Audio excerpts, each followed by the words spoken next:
This is Callaway's Rogue Sub Zero driver. It is built for power and distance with its triaxial carbon crown, titanium sole and this thin face braced by jailbreak bars. But you also have quite a bit of adjustability here in terms of loft and lie and spin thanks to this ingenious OptiFit hosel and front and back weight ports.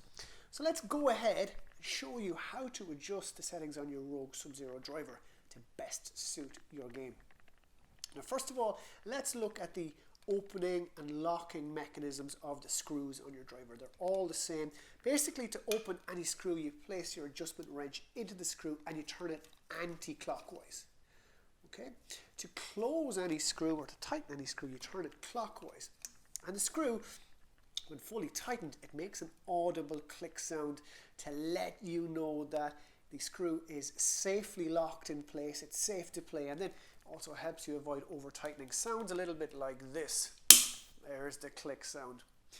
Now before we open this driver, let's look at some of the markings on the hosel here. You'll see that this is a 9-degree driver. And below the 9, you'll see there's a little line, a hash line or a hyphen line. At the very bottom, there's another little hyphen line. And in between these then you have a top cog here and a bottom cog here, and they have letters and numbers on them.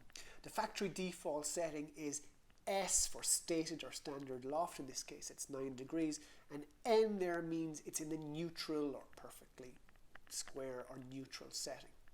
The golden rule, or one of the golden rules when adjusting the OptiFit hosel, is to have these two little lines lined up at all times.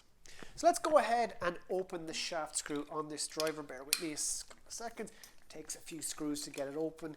Usually hold it with my thumb and forefinger so that my head doesn't fall off. But when fully open, the head can be easily removed from the shaft, and there we go. And you'll notice then that the top and bottom cogs, they can move independently of each other. And these indicate some of the different loft and lie options that you can choose. You can choose to go add 1 or 2 degrees of loft, or you can go 1 degree lower in loft. And then for each loft you have 2 choices. You can choose neutral, or you can go D for draw. So N for neutral, D for draw. Now the key to setting up this OptiFit hosel is to find your desired loft first.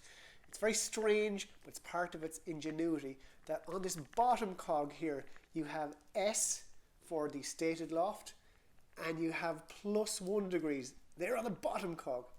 And -1 degree and +2 degrees, they are on the top cog. So let's say I want to hit this driver, for instance, a little bit higher and bring up the spin a little bit. I want to add 1 degree of loft. So in that case, I will go to the bottom cog, I'll find my +1 degrees, and I will line it up with a little hyphen. I'm just going to hold it in place with my finger. I can then turn the top cog, and I'll find that for that setting, it's like a little jigsaw. I can choose N for neutral or D for draw. They're the only settings that will fit.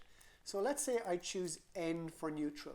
So I've now gone +1 degrees, N for neutral. I can reattach my head with the hyphens lined up, close up this driver, good to go. For instance then, if I wanted to flight the ball a little bit lower, I want to reduce the spin, I can say for instance I want to reduce the loft by 1 degree. So I want to go -1 degrees. So I would first spin this top cog here till I find -1 on the top cog, and I'm going to line it up again with the hyphen on the bottom cog. And again, I can choose N for neutral or D for draw. They're the only settings that will fit. So say for instance I want to reduce loft, set it up for a draw. I will line those up with the hyphen, attach my head again so that the hyphens line up and close up. The key to adjusting the OptiFit hosel is to choose your loft first. Now, you also have 2 weight ports in the sole of the Rogue Sub Zero. One is heavy and one is light. And again, using the adjustment tool, you can remove the weights and they can swap places basically. Just let me pop this one out here. This is the heavy weight, and you can feel the weight here. If I move this heavy weight to the front and the light weight to the back, I'm going to reduce the spin by about 300 RPM. It'll help me gain a few extra yards, but it's going to make the club a little less stable. So the better players who center strike it very often, they might choose to put this heavyweight in the front. If the heavyweight goes in the back, it increases the spin and makes the driver as stable and as forgiving as possible. So the positioning of this heavyweight is really the key. And that basically is how to adjust your Rogue Sub Zero driver. And it is worthwhile having a play with the different settings on this driver to set it up to really best suit your game. You can change the trajectory, the shot shape, play with the spin on what is already set up to be one of the longest drivers on the market. And it's very important to remember that you can adjust this driver on the range before or after a round, but just not during a competitive round.